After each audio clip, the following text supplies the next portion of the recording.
How's it going, everyone? This is Boots with Snapkeep Arcade, back with another deck guide with Spencer Howland of Constructed Criticism. This week we're talking about Izzet Drakes, a prominent tier 1 deck played at Pro Tour Guilds of Ravnica this month. Thanks for joining us here at Snapkeep Arcade, Spencer. Why don't you start by telling us the overall strategy of the deck? Yeah, so Izzet Drakes is one of the decks that has tons of different ways you can build it. There's the Drakes version, which is, the Enigma Drake, Crackling Drake version. There's the Mystic version, which is the one we're going to talk about today. There's Electromancer and non-Electromancer versions. I think Electromancer is kind of coming up as the correct way to build the deck. So I'd like to kind of start there. Goblin Electromancer is a card that we see play in Modern in Storm. It's a blue and a red for a 2/2, and then it makes every spell that you have, so instant and sorceries, cost one less. So the way that this deck works right now for the Electromancer versions is it plays lots of Charter Course and Tormenting Voice, as well as either Radical Idea, and then there's a blue-black version, I don't remember the name off the top of my head, that lets you draw a card and then Surveil 2. Some lists will split their Tormenting Voice with that. One of the things that I think is really key with Goblin Electromancer is that you are playing Tormenting Voice. And the reason to do this is so that you can use the most of your mana all game. So if you split your draw effects between red and blue spells with Electromancer, it means that you can play more 1 mana draw 2 effects. So you can play more Charter Courses per turn because you get to play Tormenting Voice. So that's a pretty big key with a Goblin Electromancer. It also makes things like Lava Coil cost 1 less, things like Beacon Bolt become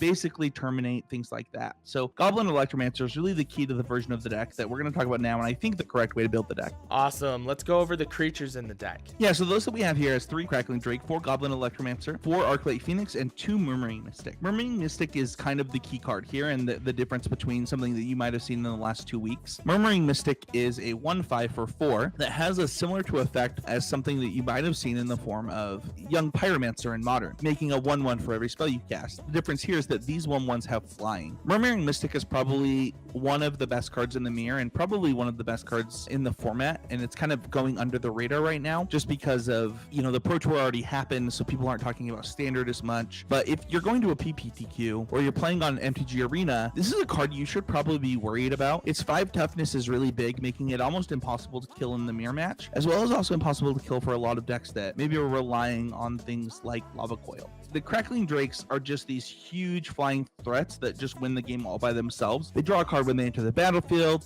so you get to go through your deck, things like that. They're just kind of super powerful enablers to the deck to just do the most powerful things that you can possibly be doing. And if you've played any of the Jeskai deck that we talked about a few weeks back that Snapkeep likes, then you know the power of Crackling Drake, its ability to just be a 16 power creature, and this deck isn't any different. In fact, it becomes bigger faster. This thing is going to have 9 power basically every time you play it. Let's talk about the other spells in the deck.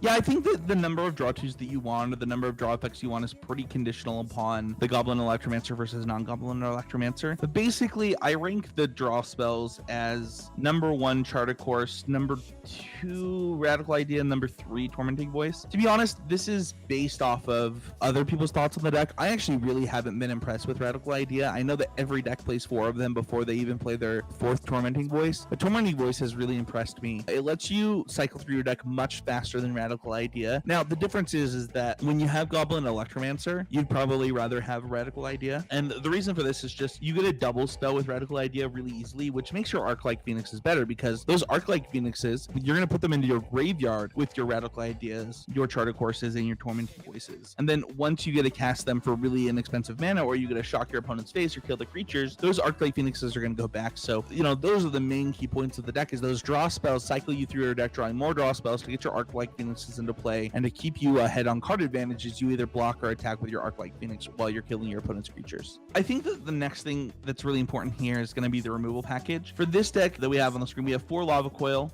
4 Shock, and 2 Entrancing Melody. Entrancing Melody is a card that is starting to see more play because people are going a little bit bigger because of this deck specifically. The way that you can beat this deck is by getting things out of reach of Lava Coil. So if you can play Entrancing Melody or Beacon Bolt, you're able to kill things that are, a little bit too big for things like Lava Coil. And especially Shock too, right? Like Shock doesn't deal a ton of damage, so being able to kill things with Shock or Lava Coil is really big in the deck, which makes things like those 2 Sideboard Beacon Bolts that we'll talk about in a little bit even more important. Perfect. Do you have any tips and tricks with the deck? Yeah, I think that the number one thing that I would think about in this deck, and especially in the main deck, is you might be blocking with your Phoenixes more than you think that you're going to. And if you're never considering blocking with your Phoenixes, you're probably wrong. I think that the biggest tip that I would give is that in this specific version, your Murmuring Mystics are not 4-mana spells unless you don't think your opponent can kill them. So if your opponent can't kill Murmuring Mystic, you're going to jam it on 4, and then you're going to untap and probably win the game. If they can kill it, it's much bigger than a 4-drop, and you want to treat it more like a 6-drop, or even more depending on whether or not you have a Goblin Electromancer in play.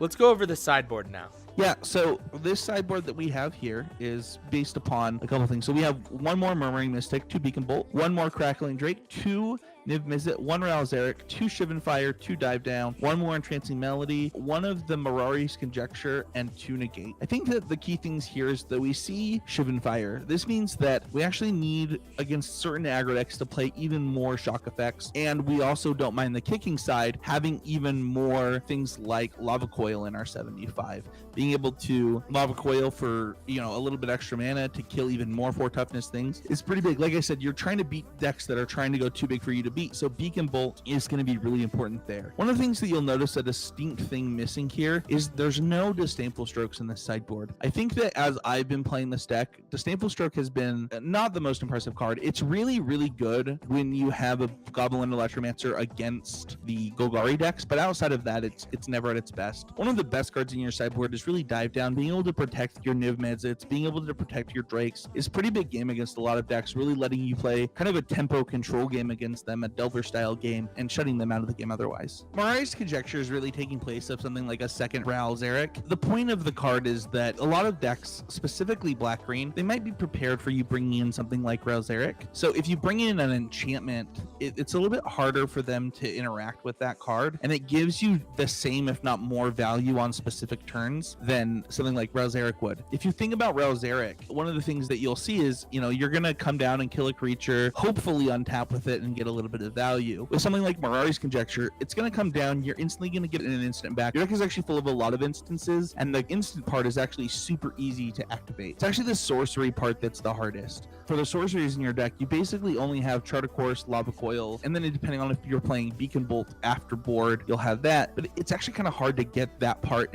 activated. However, the final part being the, until end of turn, whenever you cast an instant or sorcery, copy it, that part's going to let you go off and actually just win the game on the spot against a lot of the time against black green specifically, and that's really where it's for. It's so that you have a diversified threat density against that deck specifically. Just remember that your dive downs are a key card here. People are going to upgrade their removal to fight against you specifically, and you want to turn that off against decks that are going to do that. So in any matchup where you think your opponent's going to try and beat you by making your light threat deck non-existent in threats, those are the matchups that you want dive down, and that's kind of the key thing to think about.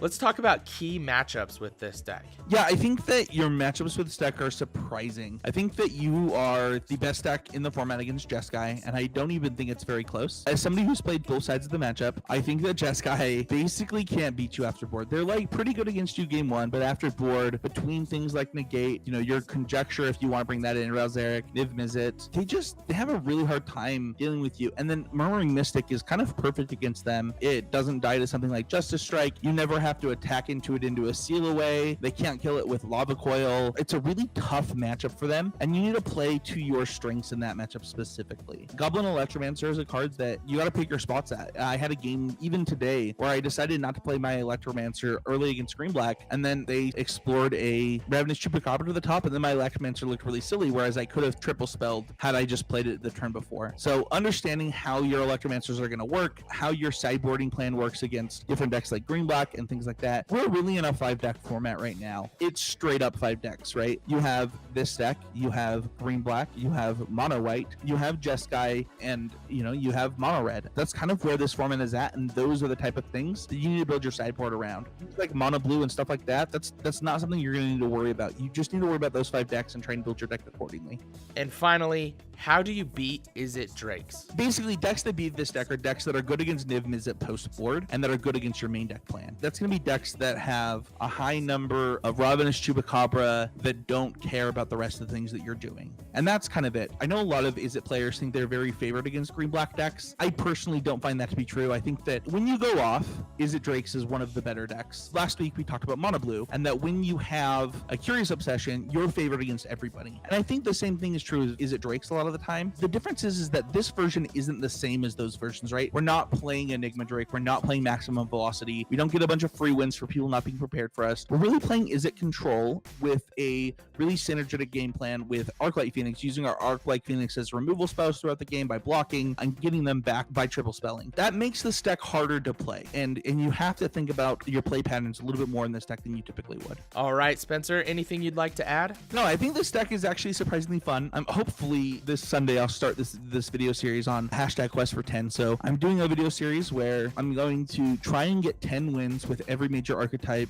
in all of the major constructed formats. So I started with Izzet Drakes this last week, and I've really been enjoying the deck. I've tried probably 20 different builds already, and that's one of the really fun things about this Quest for 10 that I've encouraged other people to join me in, is when you try and get 10 wins and you try different stuff, you really get to learn about decks.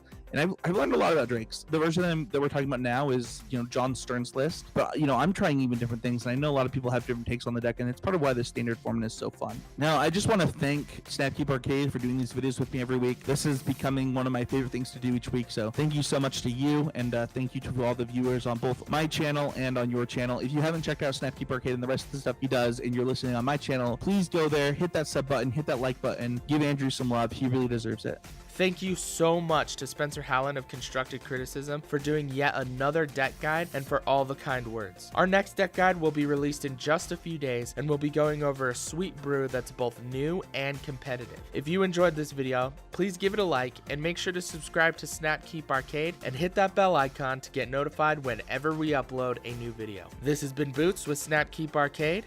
Thanks for watching.